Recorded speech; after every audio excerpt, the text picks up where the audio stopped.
উত্তরার milestone school and কলেজে যুদ্ধ বিমান বিধ্বস্তের ঘটনায় মর্মান্তিকভাবে নিহতদের আত্মার মাগফিরাত কামনা ও আহতদের সুস্থতা কামনায় আজ দেশের সকল মসজিদে বাদ জুমুয়া দোয়া মোনাজাত এবং অন্যান্য ধর্মীয় উপাসনালয়ে সুবিধাজনক সময়ে বিশেষ প্রার্থনা অনুষ্ঠিত হবে। ধর্ম মন্ত্রণালয়ের সমন্বয় শাখার সিনিয়র সহকারী সচিব আজমউদ্দিন তালুকদার স্বাক্ষরিত এক চিঠিতে এই নির্দেশনা দেয়া হয়।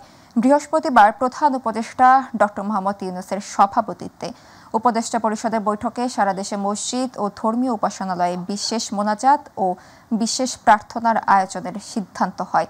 উপদেষ্টা পরিষদের সিদ্ধান্তের পরিপ্রেক্ষিতে ধর্ম মন্ত্রণালয় প্রয়োজনীয় ব্যবস্থা গ্রহণ করে চিঠি ইস্যু করে।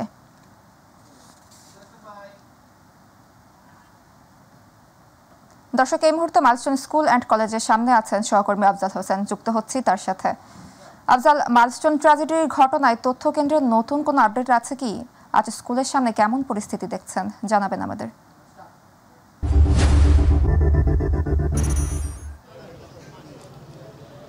জি সাবরিনা, যেমনটি বলছিলেন, আজকেও এখানে মাইলস্টোন, আমার পেছনে মাইলস্টোনের যে মূল গেট, এইখানে অনেক অভিভাবক এসেছেন এবং অনেক দর্শনার্থী বলতে যারা এই ঘটনায় শোকাহত তারাও এসেছেন, যারা আহত হয়েছেন, নিহত হয়েছেন তাদের পরিবারকে সান্ত্বনা জানাতে, এছাড়া কি পরিস্থিতি সেটা স্বচক্ষে দেখতে।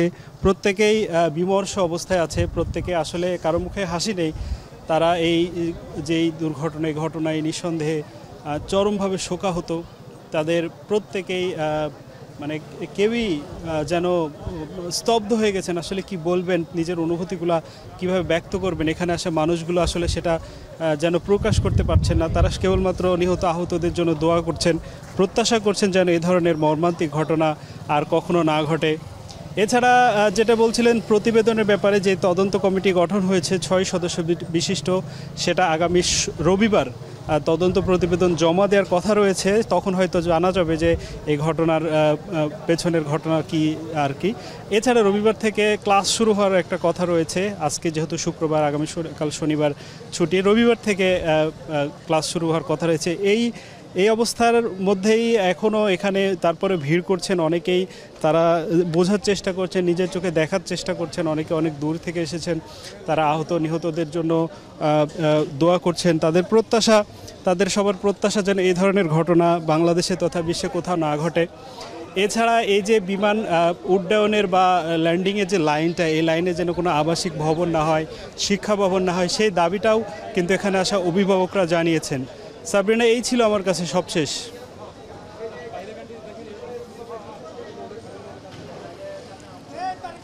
আচ্ছা, এখানে ঢুকছে না অ্যাকচুয়ালি। তারা অনেকে ঢোকার চেষ্টা করছে, আমার পেছনে দেখছেন। তবে কর্তৃপক্ষ শক্তভাবে চেষ্টা করছেন। এখানে শুধু সেনাবাহিনী ছাড়া এখানে মূলত কাউকে ঢোকানো হচ্ছে না। আর কিছু লোক এখানে ঢুকেছে আমরা দেখতে পাচ্ছি, আমরা একটু জানার চেষ্টা করছি। তবে গেটটা আবার বন্ধ করে দেওয়া হয়েছে, নতুনভাবে আবার কাউকে ঢুকতে দেওয়া হচ্ছে না। তারা ভেতরে ঢুকে যেখানে ক্র্যাশ করেছে বিমানটি, গেটের ঠিক কাছে কর্তৃপক্ষ না থাকার কারণে আসলে আমরা যোগাযোগ করতে পারছি না।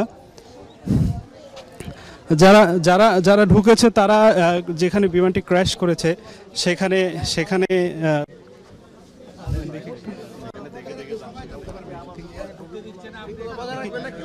একটু বলবেন যারা গেল তারা কি জন্য কোথায় গেল? সবাইকে আমরা 10 জন করে ঢুকতে দিচ্ছি দেখার জন্য, মানে সবাই তো আসছে একটা আশা নিয়ে। এখন যদি সবাই শৃঙ্খলা বজায় রাখে 10 জন করে ঢুকতে দেবো, শৃঙ্খলা বজায় রাখবে না, ঢুকতে দেবো না। জি, যেমনটি বলছিলেন যে এখানে যেহেতু সবাই প্রত্যাশা করে এসেছে, যে অনেকে দূর থেকে এসেছে, তারা সবাই চায় যে জায়গাটায় বিমানটি ক্র্যাশ করেছে তারা একটু দেখতে চায়। এজন্য কর্তৃপক্ষ যেটা করেছে, ভেতরে যেন বিশৃঙ্খলা না হয়, এজন্য 10 জন করে ভেতরে ঢুকতে দিচ্ছেন। তারা দেখে এসে বের হলে আবার 10 জন করে দিবেন। এভাবে যদি শৃঙ্খলা বজায় থাকে তাহলে তারা যারা এসেছে দূর থেকে জি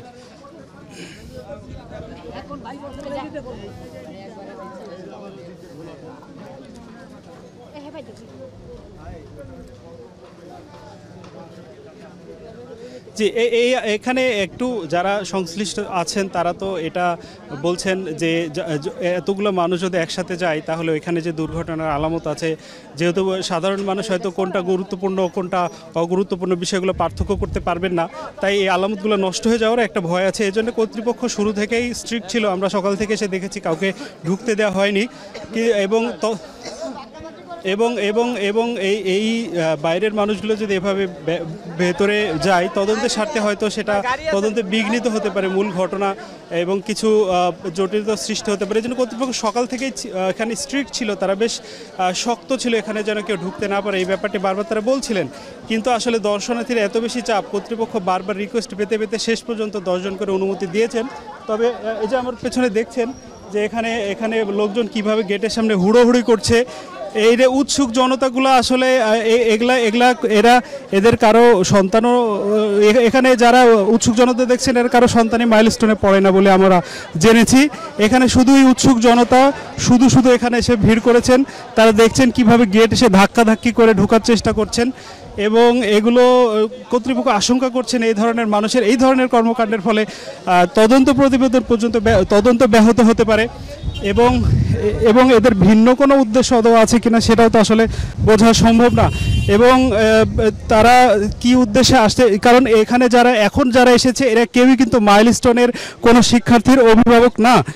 এখন এখানে যদি বহিরাগত বা কোনো উদ্দেশ্য প্রণোদিত এসে যদি তদন্ত কাজে বা ওই ক্র্যাশ ল্যান্ডিংয়ের জায়গাতে যদি কোনো আলামত নষ্ট করে সেক্ষেত্রে একটা ভিন্ন পরিস্থিতি সৃষ্টি হতে পারে। আমরা একটু কর্তৃপক্ষের সাথে কথা বলার চেষ্টা করব। এখানে দেখছেন যে ভেতরে কিছু পুলিশ ছিল, তারা ধীরে ধীরে বেরিয়ে আসছেন।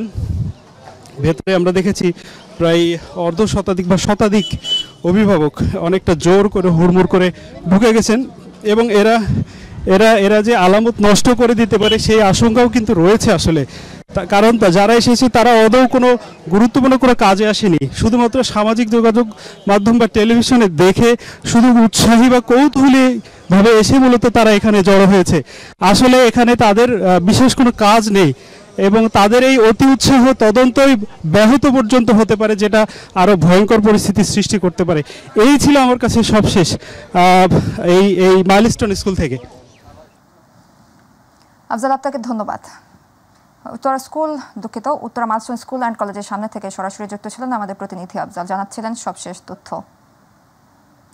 উত্তরা মাইলস্টোন ট্র্যাজেডিতে আহত এখনও অন্তত 42 জন জাতীয় বার্ন অ্যান্ড প্লাস্টিক সার্জারি হাসপাতালে চিকিৎসা নিচ্ছেন বলে জানিয়েছে হাসপাতালটির পরিচালক বার্ন অ্যান্ড প্লাস্টিক সার্জারি বিশেষজ্ঞ ডাক্তার মোহাম্মদ নাসিরউদ্দিন। এর মধ্যে 8 জন আইসিইউতে রয়েছেন, যাদের মধ্যে 6 জনের অবস্থা গুরুতর। এদিকে দুর্ঘটনায় আহতদের চিকিৎসা সহায়তা দিতে চীনের 5 সদস্যের একটি প্রতিনিধি দল রাতে ঢাকায় পৌঁছেছেন। এদিকে গত 3-4 দিনের মতো আজ আর ততটা ভিড় নেই, সেখানে নেই কোলাহল, বরং হাসপাতালের পরিবেশ আজ অনেকটাই শান্ত ও নীরব। হাসপাতালটির জরুরি বিভাগের প্রবেশ মুখে সেনাবাহিনীর সদস্যরা দায়িত্ব পালন করছেন। রোগী এবং তাদের স্বজন, চিকিৎসক সহ চিকিৎসা কার্যক্রমের সঙ্গে সম্পৃক্ত ব্যতীত অন্য কাউকে ভেতরে ঢুকতে দেয়া হচ্ছে না।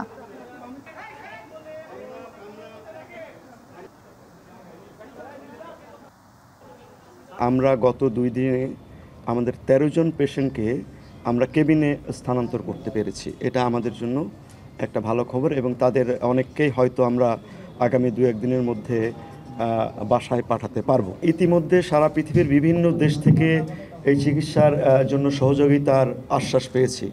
অনেক মানুষ, ইভেন আমাদের বাংলাদেশের যারা স্পেশালিস্ট আছে, আমেরিকাতে আছে, ইউকেতে আছে, তারাও আমাদের জন্য সহযোগিতার হাত বাড়িয়েছে। আমরা যা কিছু করার চেষ্টা করছি সব কিছুই আমাদের এই বাচ্চাদের ভালোর জন্য। এখানে আমাদের মধ্যে কোনো ধরনের অন্য কোনো কনফিউশন নাই। দর্শক, এই মুহূর্তে জাতীয় বার্ন ইনস্টিটিউট ও হাসপাতালের সামনে আছেন সহকর্মী আবু সাইদ অপু, যুক্ত হচ্ছি তার সাথে। অপু, মাইলস্টোন ট্র্যাজেডির ঘটনায় বার্ন ইউনিটে চিকিৎসাধীনদের বিষয়ে কি তথ্য আছে? আপনারা জানেন কিছু, জানাবেন আমাদের।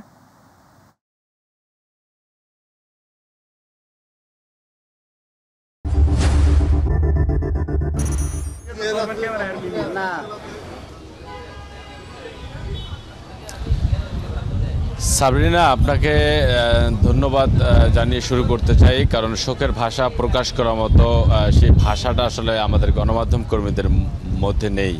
আপনার মাধ্যমে আমি দর্শকদেরকে জানাতে চাই যে মাইলস্টোন স্কুল অ্যান্ড কলেজে যে বিমান বিধ্বস্তের ঘটনায় যে গাছের ফুলগুলো আসলে ঝরে গেছে, সেই ফুলগুলোর মধ্যে কিন্তু এখনও কাতরাচ্ছেন এই জাতীয় প্লাস্টিক সার্জারি বার্ন ইউনিটের চিকিৎসাধীন রয়েছেন 42 জন।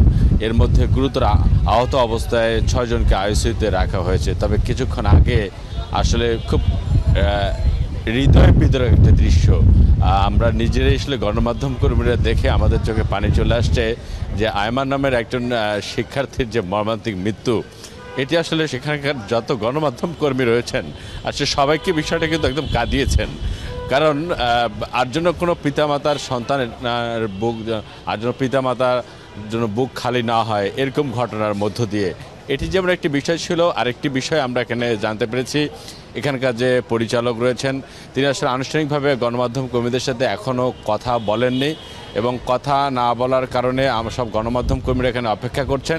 তবে তাদের পক্ষ থেকে জানানো হয়েছে যে যথেষ্ট স্কিন রয়েছে, এ নিয়ে তেমন কোনো চিন্তার কারণ নেই, এবং তাদের উন্নত চিকিৎসার জন্য আপনারা জানেন সিঙ্গাপুর এবং ভারত থেকে চিকিৎসক টিম এসেছেন, এবং গতকালকে রাতেও কিন্তু জাপান থেকে একটি বিশেষজ্ঞ টিম এসেছেন। তবে সকালের বিষয়টা একটু পরিস্থিতির ভিন্ন গিয়ে দাঁড়ায়।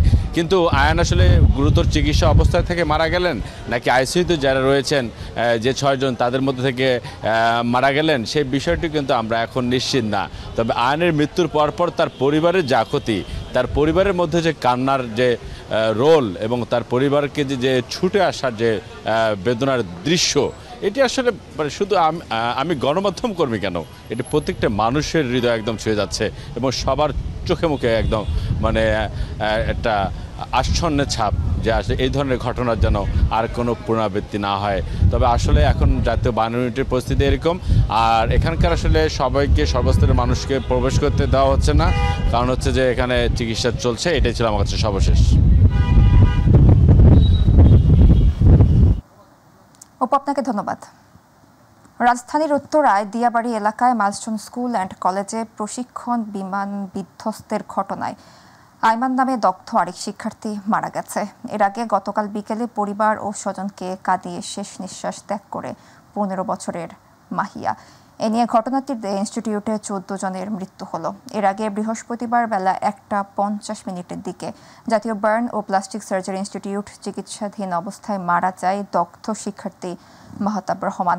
স্কুলটির 7ম শ্রেণীতে ইংলিশ ভার্সনে পড়তো সে। এ ঘটনায় এখন পর্যন্ত 34 জনের মৃত্যু হয়েছে। এদিকে সিআইডি ফরেন্সিক ডিএনএ ল্যাবে 5 জনের পরিচয় শনাক্ত হয়েছে। তারা হলো ওকিয়া ফেরদৌস নিধি, লামিয়া আক্তার সোনিয়া, আফসানা আক্তার প্রিয়া, রাইসামণি ও মরিয়াম উম্মে আফিয়া। শনাক্ত হওয়া হতভাগ্যদের পরিবারকে সিএমএইচ হাসপাতালে যোগাযোগ করার অনুরোধ জানানো হয়েছে। বৈষম্য বিরোধী ছাত্র আন্দোলনে রাজধানীর যাত্রাবাড়ি এলাকায় আব্দুল কাইয়ুম আহাদকে হত্যার ঘটনায় করা মামলায় গ্রেফতার সাবেক প্রধান বিচারপতি ABM খায়রুল হককে কারাগারে পাঠানোর আদেশ দিয়েছেন আদালত। রাতে শুনানি শেষে ঢাকার অতিরিক্ত chief metropolitan magistrate Mohammad Sanaullah তাকে কারাগারে পাঠানোর আদেশ দেন। মামলা সূত্রে জানা যায়, বৈষম্য বিরোধী ছাত্র আন্দোলন চলাকালে গত বছরের 18 জুলাই সন্ধ্যা 6টার দিকে যাত্রাবাড়ি থানাধীন এলাকায় আব্দুল কাইয়ুম আহাদের উপরে হত্যার উদ্দেশ্যে গুলি বর্ষণ, ধারালো অস্ত্র দিয়ে আঘাত, টিয়ারশেল, সাউন্ড বোমাসহ নানা ধরনের অস্ত্র দিয়ে আক্রমণ করা হয়। এ ঘটনায় গত 6 জুলাই নিহতের বাবা মোহাম্মদ আলাউদ্দিন বাদী হয়ে যাত্রাবাড়ি থানায় মামলা করেন। এতে সাবেক প্রধানমন্ত্রী শেখ হাসিনা সহ 467 জনকে এজাহার দামিও ও অজ্ঞাত 1 থেকে 2,000 ব্যক্তিকে আসামি করা হয়। এ মামলার এজাহার নামীয় 44 নম্বর আসামি ABM খায়রুল হক।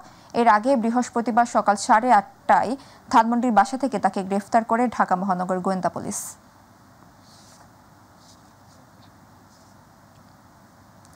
ঢাকার হযরত শাহজালাল আন্তর্জাতিক বিমানবন্দর এলাকায় যাত্রীদের বিদায় বা স্বাগত জানাতে আগত ব্যক্তিদের অন্য নতুন নির্দেশনা জারি করেছে বিমানবন্দর কর্তৃপক্ষ। আগামী রোববার থেকে এই নির্দেশনা কার্যকর হবে। রাতে বিমানবন্দর কর্তৃপক্ষ জানায়, আগামী 27 জুলাই থেকে হযরত শাহজালাল আন্তর্জাতিক বিমানবন্দরে যাত্রীদের বিদায় বা স্বাগত জানাতে বিমানবন্দর এলাকার ডিপার্চার ড্রাইভওয়ে ও অ্যারাইভাল ক্যানোপিতে যাত্রীর সঙ্গে সর্বোচ্চ 2 জন ব্যক্তি প্রবেশ করতে পারবেন। যাত্রীদের যাতায়াত স্বাভাবিক রাখা, যানজট ও নিরাপত্তা নিশ্চিতকল্পে এই ব্যবস্থা নেওয়া হয়েছে বলে জানিয়েছে বিমানবন্দর কর্তৃপক্ষ। বিমানবন্দর এলাকায় আগত সবাইকে সুশৃঙ্খলভাবে চলাচল ও সহযোগিতার জন্য অনুরোধ জানানো হলো। নির্দেশনা মেনে চলার আহ্বান জানিয়েছে বিমান কর্তৃপক্ষ।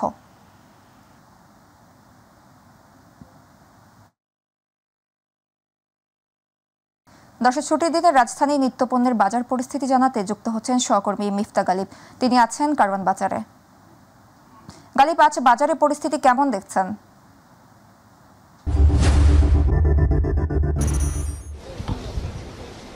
ধন্যবাদ। আমরা এই মুহূর্তে আছি রাজধানী কারওয়ান বাজারে। আপনি যেমনটি জানেন যে আসলে গত সপ্তাহ থেকে এই সপ্তাহে কিছুটা বাজার দর ঊর্ধ্বমুখী বলা চলে।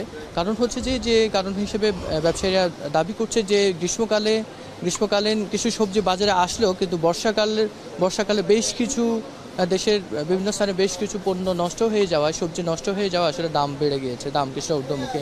আমরা যেমনটি দেখেছি যে সবজি প্রত্যেকটা সবজিতে 5-7 টাকা 10 টাকা করে বেড়েছে।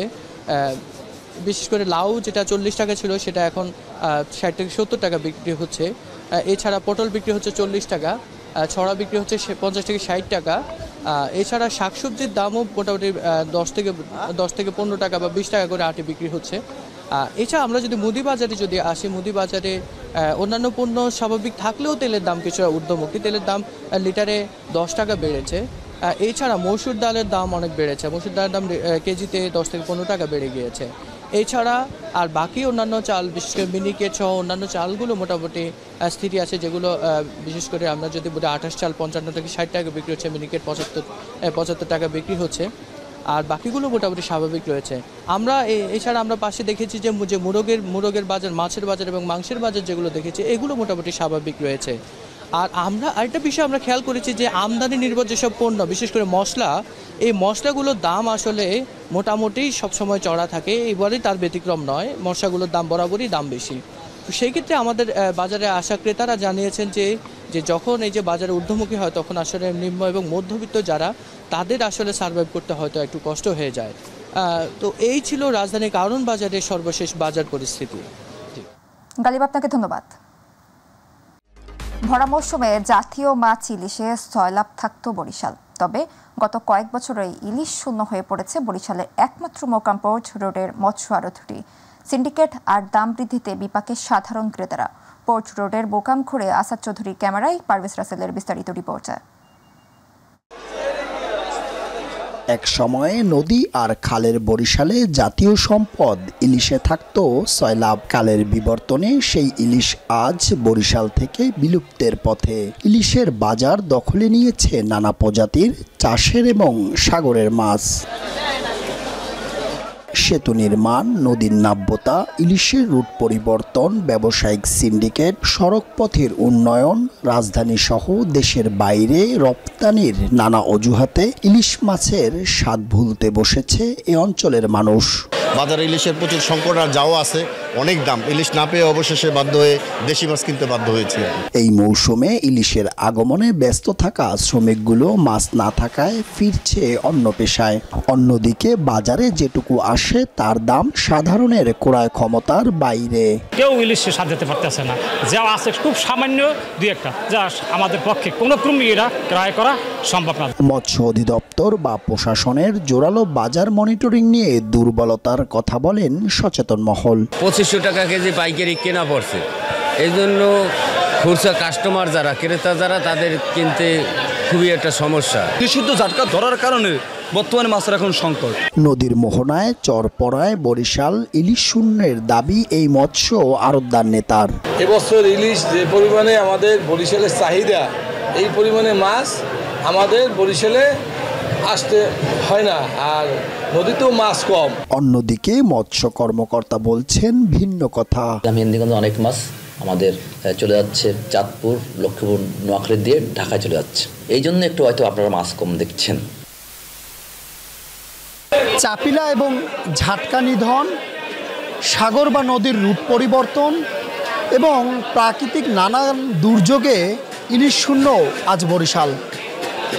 তাই প্রশাসন এবং সংশ্লিষ্ট দপ্তরগুলো আরেকটু আন্তরিক হলেই এই বাজারটি আবার ইলিশে হবে সয়লাভ, এমনটাই প্রত্যাশা আমাদের সবার। পারভেজ রাসেল, মাই টিভি, বরিশাল। জুলাই পদযাত্রার অংশ হিসেবে হবিগঞ্জে সমাবেশ ও পদযাত্রা করেছে জাতীয় নাগরিক পার্টি এনসিপি। বৃহস্পতিবার বিকেলে শহরের সাইফুর রহমান টাউন হলের সামনে এই সমাবেশ হয়। সমাবেশে এনসিপির উত্তরাঞ্চলের মুখ্য সংগঠক সার্জিস আলমের পরিচালনায় প্রধান অতিথি হিসেবে বক্তব্য রাখেন এনসিপির আহ্বায়ক নাহিদ ইসলাম। এ সময় তিনি বলেন, আমরা মুজিববাদ ও ফ্যাসিবাদের বিরুদ্ধে যে লড়াই সংগ্রাম শুরু করেছি তা এখনো শেষ হয়নি। যে নতুন বাংলাদেশ ছাত্র জনতা চেয়েছিল তা এখনো পায়নি, তাই এই লড়াই চলমান থাকবে। যশোরে ভাইয়ের হাতে বোন হত্যার আসামি ভাই খোকন মোল্লা ও ভাবি সালমাকে হত্যাকাণ্ডে 10 ঘন্টার মধ্যে গ্রেফতার করেছে যশোর পিবিআই। যশোর পিবিআই এর পুলিশ সুপার রেশমা শারমিন জানান, সদর উপজেলার সুজলপুর গ্রামে পারিবারিক কলহে ভাইয়ের ধারালো অস্ত্রের আঘাতে বোন শারমিন খুন হয়। এ ঘটনায় কোতোয়ালি থানায় হত্যা মামলা হলে পিবিআই যশোরের পরিদর্শক শ্যামল কুমার দত্ত ও এসআই কমলেশ মণ্ডলের সমন্বয়ে পিবিআই যশোরের একটি টিম বৃহস্পতিবার খুলনার তেরখাদা ও রূপসা থানা এলাকায় অভিযান পরিচালনা করে বোন হত্যার মূল আসামি ভাই খোকন মোল্লা ও ভাবি সালমা বেগমকে গ্রেফতার করা হয়। পরে তাদের সংশ্লিষ্ট আদালতে হস্তান্তর করা হয়। নিজেকে পরিচয় দিতেন এমবিবিএস সহ নানা উচ্চতর ডিগ্রিধারী মেডিসিন বিশেষজ্ঞ হিসেবে। রোগীদের সামনে ছিলেন একজন দক্ষ ও পরিশ্রুত চিকিৎসক। কথাবার্তায় ফুটে উঠত উঁচু সারির লোক, অথচ বাস্তবে তিনি ছিলেন প্রতারণার ছদ্মবেশে মোড়া এক ভুয়া ডাক্তার। দীর্ঘদিন ধরে ঢাকার কেরানীগঞ্জ ও আশপাশের বিভিন্ন এলাকায় রোগী দেখে বেড়ালেও শেষ রক্ষা হলো না তার। বৃহস্পতিবার সন্ধ্যা 7:30টায় কেরানীগঞ্জের কালীগঞ্জ বাজার এলাকার মোল্লা মেডিকেল হল নামক একটি ফার্মেসি থেকে আবু ফরহাদ মাহবুব নামে এই ভুয়া চিকিৎসককে হাতে নাতে আটক করে উপজেলা নির্বাহী কর্মকর্তা রিনাত ফৌজিয়া। আটকের পর ভ্রাম্যমাণ আদালতের মাধ্যমে তাকে 1 বছরের বিনাশ্রম কারাদণ্ড এবং 10,000 টাকা জরিমানা অনাদায়ে আরও 15 দিনের কারাদণ্ড দেওয়া হয়। সেজন্য ভোক্তা অধিকার সংরক্ষণ আইন 2009-এর 44 ধারায় তাকে 1 বছরকে তিনি প্রতারণা করেছেন। সেবা প্রার্থীদেরকে তিনি নিয়মিত প্রতারণা করে যাচ্ছেন দীর্ঘদিন ধরে। সেজন্য ভোক্তা অধিকার সংরক্ষণ আইন 2009-এর 44 ধারায় তাকে 1 বছরের কারাদণ্ড এবং 10,000 টাকা। দিনাজপুরের পার্বতীপুরে অবস্থিত দেশের একমাত্র ভূগর্ভস্থ বড়পুকুরিয়া কয়লা খনিতে উৎপাদিত কয়লার মূল্য কমিয়ে খনি ধ্বংসের ষড়যন্ত্রের প্রতিবাদে মানববন্ধন অনুষ্ঠিত হয়েছে। বড়পুকুরিয়া কয়লা খনির সর্বস্তরের শ্রমিকদের ব্যানারে বৃহস্পতিবার খনির প্রধান ফটকের সামনে ঘণ্টাব্যাপী এই কর্মসূচির আয়োজন করা হয়। এ সময় কয়লা খনি রক্ষায় উৎপাদিত কয়লা পিডিপিতে বিক্রির ক্ষেত্রে $104 পরিবর্তে $200 করা ছাড়াও খনির কর্মচারীদের রেশন ও অন্যান্য ভাতা বৃদ্ধি সহ 7 দফা দাবি বাস্তবায়নে সংশ্লিষ্টদের হস্তক্ষেপ কামনা করেন আন্দোলনকারীরা। টাঙ্গাইলের ঘাটাইলে বংশাই নদীর উপর একটি সেতুর অভাবে দুর্ভোগ পোহাচ্ছে 15টি গ্রামের অর্ধলক্ষাধিক মানুষ। বর্ষা মৌসুমে নৌকা ও শুষ্ক মৌসুমে বাঁশের সাঁকোই তাদের একমাত্র ভরসা। স্বাধীনতার পরবর্তী বিভিন্ন সময়ে জনপ্রতিনিধিরা সেতু নির্মাণের আশ্বাস দিলেও এখন পর্যন্ত তা আলোর মুখ দেখেননি। দ্রুত একটি সেতু নির্মাণের দাবি জানিয়েছে এলাকাবাসী। আর কর্তৃপক্ষ বলছে শীঘ্রই এ বিষয়ে পদক্ষেপ গ্রহণ করা হবে। প্রতিনিধি রাইহান মিয়ার রিপোর্ট জানাচ্ছেন শামস তাবরিজ উচ্ছ্বাস। স্বাধীনতার 50 বছরেও টাঙ্গাইলের ঘাটাইল উপজেলার ধলাপাড়া ইউনিয়নের বংশাই নদীর উপর নির্মাণ হয়নি একটি সেতু। এতে করে সারাশাক গাঙ্গের সহ 15টি গ্রামের অর্ধলক্ষাধিক মানুষের দুর্ভোগ চরমে। বর্ষা মৌসুমে নৌকা আর শুষ্ক মৌসুমে বাঁশের সাঁকোই তাদের একমাত্র ভরসা। ফলে ঝুঁকি নিয়ে নদী পার হতে হচ্ছে শিক্ষার্থী সহ সাধারণ মানুষের। এই নদীতে দেখতেই পাচ্ছেন আপনারা যে একটা রশির মাধ্যমে আমরা নৌকা দিয়ে পারাপার হই। এখানে খুব কষ্ট হয় আমাদের। আর এটা হচ্ছে আমাদের যেই পাশে দেখতে পারতেছেন আমাদের প্রাইমারি স্কুল। তো পোলাপান এখানে খুব কষ্টের মাধ্যমে যাতায়াত করে, খুব রিস্ক। এই ব্রিজটা খুবই অত্যন্ত জরুরি আমাদের জন্য। সন্ধ্যায় যদি একটু আসি দূরে কয় কাকু তাড়াতাড়ি এই পড়বেন, আমি গুদারা বন্ধ করে দিতেছি। এই যে আমাদের একটা সমস্যা, ভোগান্তি, খুবই কষ্ট আমাদের। যদি এই সরকার যদি এই ব্রিজটা করে তাহলে জনগণেরও সুবিধা, আমারও সুবিধা। স্থানীয়রা জানায় প্রতিদিন গ্রামের অন্তত 10,000 মানুষ নৌকা দিয়ে নদী পারাপার হয়। বিকল্প ব্যবস্থা না থাকায় ফসল পরিবহন সহ উপজেলা সদরে যেতে এই নদী পার হতে হয়। শুধু আশ্বাস নয়, বংশাই নদীর উপর দ্রুত একটি সেতু নির্মাণের দাবি এলাকাবাসীর। 2 ইউনিয়নের সংযোগস্থল হলো এই গাঙ্গার সরসাক ব্রিজ। এই ব্রিজটা আমাদেরকে করে দেয়, এইটাই আমাদের আপনাদের মাধ্যমে এটাই আমাদের দাবি। 10-15টা গ্রাম এই পাশ থেকে ও পাশে যায় কালিহাতি যাইতে বা ও পাশ থেকে ঘাটাল যেতে আমাদের অনেক কষ্ট হয়। দয়া করে আমরা বর্তমান সরকারের কাছে এই ব্রিজটার দাবি জানাই। এই ব্রিজটা আমাদের খুবই প্রয়োজন। এই ব্রিজটা আমরা চাই আমাদের এলাকাবাসীর পক্ষ থেকে। এদিকে দুর্ভোগের কথা স্বীকার করে দ্রুত সেতুটি নির্মাণের কথা জানান এলজিডির এই কর্মকর্তা। অনূর্ধ্ব 100 মিটার প্রকল্পের একটা প্রকল্পে আমরা অলরেডি এটা প্রস্তাব দিচ্ছি। আমরা যথারীতি ব্রিজ প্রস্তুতি নিমিত্তে যে অ্যাপ্রাইজাল ফরম্যাট কিংবা অন্যান্য তথ্যাদি সংগ্রহ করে ঢাকার সদর দপ্তরে প্রেরণ করছি। আমার প্রত্যাশা যে যত তাড়াতাড়ি সম্ভব এটা অনুমোদন হবে। অনুমোদনের সাথে সাথে আমরা এটা টেন্ডার প্রক্রিয়া সম্পন্ন করে দ্রুততার সহিত বাস্তবায়নের ব্যবস্থা করব। বংশাই নদীর উপর নির্মাণ হবে কাঙ্ক্ষিত সেতু, দুর্ভোগ লাঘব হবে এলাকাবাসীর, এমনটাই প্রত্যাশা সকলের। শামস তাবরিজ উচ্ছ্বাস, মাই টিভি নিউজ ডেস্ক। শরীয়তপুর জেলার সদর উপজেলা ষোলপড়া ইউনিয়নের চর চিকন্দি গ্রামের একটি নিরীহ পরিবারের ঘরে তালা দেয়া এবং তাদের উপর হামলার অভিযোগ উঠেছে প্রতিপক্ষ সন্ত্রাসীদের বিরুদ্ধে। এই ঘটনায় ভুক্তভোগী হাবিবুর রহমান ও তার পরিবার প্রতিনিয়ত নিরাপত্তাহীনতায় ভুগছে এবং পালং মডেল থানায় একটি লিখিত অভিযোগ দায়ের করেছে। স্থানীয় সূত্রে জানা গেছে, হামলাকারীরা ধারালো অস্ত্রশস্ত্র ও লাঠিসোঁটা নিয়ে হামলা চালায়। এতে পরিবারের সদস্যরা আহত হন। আহতদেরকে শরীয়তপুর সদর হাসপাতালে চিকিৎসাধীন অবস্থায় রয়েছে। পালং মডেল থানা ভারপ্রাপ্ত কর্মকর্তা মোহাম্মদ হেলাল উদ্দিন বলেন, তদন্তের মাধ্যমে দোষীদের বিরুদ্ধে আইন অনুযায়ী ব্যবস্থা নেওয়া হবে। আমার দুইটা শিশু বাচ্চা, একটা 4 বছর, একটা 7 বছর। আজকে এই শিশু বাচ্চাদের সহ আমার পাক না পাক সেটা তো মানুষ দেখবে। আর এখন এই যে তালা মেরে রাখছে, ঘরে থাকতে পারতাছি না। গাজীপুরে কালিয়াকৈরে ঢাকা টাঙ্গাইল মহাসড়কের পাশে ফুটপাত দখল করে অবৈধভাবে বসানো হচ্ছে দোকানপাট। অভিযোগ উঠেছে, এসব দোকানের বিনিময়ে পৌরসভার নাম ব্যবহার করে নিয়মিত চাঁদা আদায় করছে একটি চক্র। এতে একাধিক যেমন পথচারীরা চলাচলের সমস্যায় পড়ছেন, অন্যদিকে যানজটও চরম আকারে ধারণ করেছে। তবে পৌর প্রশাসক এসব বিষয় অস্বীকার করে দ্রুত ব্যবস্থা নেওয়ার কথা জানিয়েছে। প্রতিনিধি একেএম শিশিরের রিপোর্টে। ঢাকা টাঙ্গাইল মহাসড়কের পাশে চন্দ্রা, পল্লীবিদ্যুৎ, মৌচাক সহ বিভিন্ন এলাকায় বাস স্ট্যান্ড, সার্ভিস লাইন, ফুটপাত দখল করে গড়ে উঠেছে ভ্রাম্যমাণ দোকানপাট। দখলের পৃষ্ঠপোষকতার অভিযোগ উঠেছে স্থানীয় দখলদারদের বিরুদ্ধে। একদিকে তৈরি হয়েছে যানজট, অন্যদিকে শহরের সৌন্দর্য নষ্ট হচ্ছে ব্যাপকভাবে। এইসব দোকানদারের কাছ থেকে প্রতিদিন 50 থেকে 200 টাকা পর্যন্ত চাঁদা নেওয়া হচ্ছে। চাঁদা আদায়ে নাম ব্যবহার করা হচ্ছে পৌর কর্তৃপক্ষের। এতে অনেকে মনে করছেন এটি কর্তৃপক্ষের অনুমোদিত, যার কারণে কেউ প্রতিবাদও করছে না। প্রত্যেকদিন দোকানের জন্য 100 টাকা দিতে হয়। নাম দেখতেছেন কত টাকা করে লাগে প্রতিদিন? প্রত্যেকদিন লাগে হলো 100 টাকা কেজি। বলে টাকা আনছে, আমি 50 টাকা করে দেই। বিভিন্ন সময় অভিযোগ জানালেও পৌর কর্তৃপক্ষ কার্যকর কোনো ব্যবস্থা নিচ্ছে না। ফলে চাঁদা ব্যবসায়ী সিন্ডিকেট আরো বেপরোয়া হয়ে উঠছে। ফলে ভোগান্তি পোহাতে হচ্ছে সাধারণ মানুষের। ওরা তো বলে যে আমরা দেখা নিয়েছি পৌরসভার টাকা, প্রতিদিন 100 টাকা পার ডে। ভাই ঠেট দেয় না, দিলে ভাই মারতে তো ধুমকি দেয়। হাইওয়ে এলাকায় এমন দখলদারিত্ব ও চাঁদাবাজি বন্ধ না হলে সড়ক দুর্ঘটনা ও দুর্ভোগ আরো বাড়তে পারে বলে মনে করছেন সচেতন মহল। আর প্রশাসন বলছে, ফুটপাত দখলমুক্ত করতে সব ধরনের ব্যবস্থা গ্রহণ করবেন তারা। যে দোকানদাররা আছে যে এরকম আনঅফিসিয়াল ট্রানজাকশন কারোর সাথে তারা যাতে না পড়ে, ফলে তারা ক্ষতিগ্রস্ত হবে। আর আমরা আমাদের পক্ষ থেকে এই টাইপের যে ব্যক্তিরা আছে যারা এরকম ভাউচার বা টিকিট যদি কেউ ইউজ করে, তাদেরকে আমরা খুঁজে বের করে আইনের আওতায়। ফুটপাত দখল করা বা ফুটপাতে হাট বাজার বসানোর কোনো সুযোগ নেই।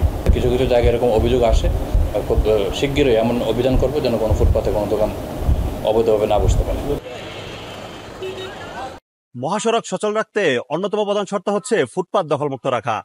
আর ফুটপাত দখলমুক্ত রাখতে প্রয়োজন আইন শৃঙ্খলা বাহিনীর কঠোর নজরদারি এবং প্রয়োগ। এটি করলে এই পথ যারা ব্যবহারকারী রয়েছেন তাদের স্বস্তি মিলবে বলে জানিয়েছেন এখানকার বাসিন্দারা। একেএম শিশির, মাই টিভি, কালিয়াকৈর, গাজীপুর। রেসলিং দুনিয়ার সবচেয়ে বড় তারকাদের একজন হাল্ক হোগান 71 বছর বয়সে মারা গেছেন। হোগানের মৃত্যুর খবরটি নিশ্চিত করেছে ওয়ার্ল্ড রেসলিং এন্টারটেইনমেন্ট WWE। নিজ বাড়িতে হৃদযন্ত্রের ক্রিয়া বন্ধ হয়ে মারা গেছেন এই রেসলিং কিংবদন্তি। 80 ও 90-এর দশকের সবচেয়ে জনপ্রিয় রেসলার ছিলেন হাল্ক হোগান। পরে বিনোদনের অন্যান্য মাধ্যমেও খ্যাতি অর্জন করেন তিনি। আতিকুর রহমান তিতাসের রিপোর্ট। পেশাদার রেসলিং দুনিয়ার সবচেয়ে বড় তারকাদের একজন টেরি বলিয়া, যিনি হাল্ক হোগান নামে বিশ্বজুড়ে পরিচিত, না ফেরার দেশে পাড়ি জমিয়েছেন। বৃহস্পতিবার ৭১ বছর বয়সে শেষ নিঃশ্বাস ত্যাগ করেন এই কিংবদন্তি। খবরটি নিশ্চিত করেছে world wrestling entertainment WWE। Pop কালচারের অন্যতম পরিচিত মুখ হোগান ১৯৮০ দশকে WWE কে বিশ্বব্যাপী ছড়িয়ে দিতে গুরুত্বপূর্ণ ভূমিকা রেখেছিলেন। তার পরিবার, বন্ধু এবং অসংখ্য ভক্তদের প্রতি সমবেদনা জানায় WWE। ফ্লোরিডার ক্লিয়ারওয়াটার শহরের পুলিশ জানিয়েছে, হোগানের বাড়িতে হার্ট অ্যাটাকের খবর পেয়ে পুলিশ ও ফায়ার সার্ভিসের সদস্যরা ছুটে যান। ফায়ার ও রেস্কিউ টিম তাকে উদ্ধার করে মর্টন প্ল্যান্ট হাসপাতালে নিয়ে যায়। সেখানেই চিকিৎসকরা তাকে মৃত ঘোষণা করেন। ১৯৮০ দশকে রেসলিং এর সোনালী যুগে হোগান ছিলেন পোস্টার বয়। তার বিখ্যাত সব সংলাপ আর বাহুর মাপ নিয়ে দমভক্তি তাকে সাধারণ দর্শকের ঘরে ঘরে পৌঁছে দিয়েছিল। উচ্চতা, মাংসপেশির গঠন আর সমুদ্র সৈকতের মতো সোনালী চুল ও হ্যান্ডেলবার গোফের জন্য এক ঝলকে চোখে পড়তেন তিনি। গলায় বাঁধা ব্যান্ডেনা, বিশাল শরীর আর রিংয়ের মাঝে তার অতি নাটকীয় ভঙ্গিমায় তিনি হয়ে ওঠেন WWE-র অবিচ্ছেদ্য প্রতীক। মঞ্চে তিনি প্রায় আমেরিকার জাতীয় পতাকা উড়িয়ে দিতেন। এক যুগে শুধু কুস্তির জগতেই নয়, পুরো পপ কালচারে হয়ে উঠেছিলেন চেনা মুখ। তাই তাকে WWE ২বার অন্তর্ভুক্ত করে হল অফ ফেম সম্মানে। ১৯৮০ দশকে তার ব্যাপক জনপ্রিয়তা WWE কে যুক্তরাষ্ট্রের গণ্ডি ছাড়িয়ে একটি বৈশ্বিক বিনোদন মাধ্যম হিসেবে গড়ে তুলতে সাহায্য করে। কুস্তির পাশাপাশি তিনি অভিনয়েও জড়িয়ে পড়েন। জনপ্রিয় cinema Rocky 3, I Santa with মাসেলসে অভিনয় করেন তিনি। তবে কুস্তি ও বিনোদনের বাইরে তার জীবনে বিতর্কের কমতি ছিল না। ১৯১৫ সালে তার এক অডিও ফাঁস হয়, যেখানে তিনি বর্ণবৈষম্যমূলক শব্দ ব্যবহার করেছিলেন। এর জেরে WWE তাকে সাময়িকভাবে বরখাস্ত করেছিল। পরে ২০১৮ সালে তাকে আবার সংস্থায় ফিরিয়ে আনা হয়। বিতর্ক সত্ত্বেও হাল্ক হোগান পেশাদার রেসলিং এর ইতিহাসে সবচেয়ে প্রভাবশালী তারকাদের একজন হয়েই বেঁচে থাকবেন ভক্তদের মনে। আতিকুর রহমান তিতাস, মাই টিভি।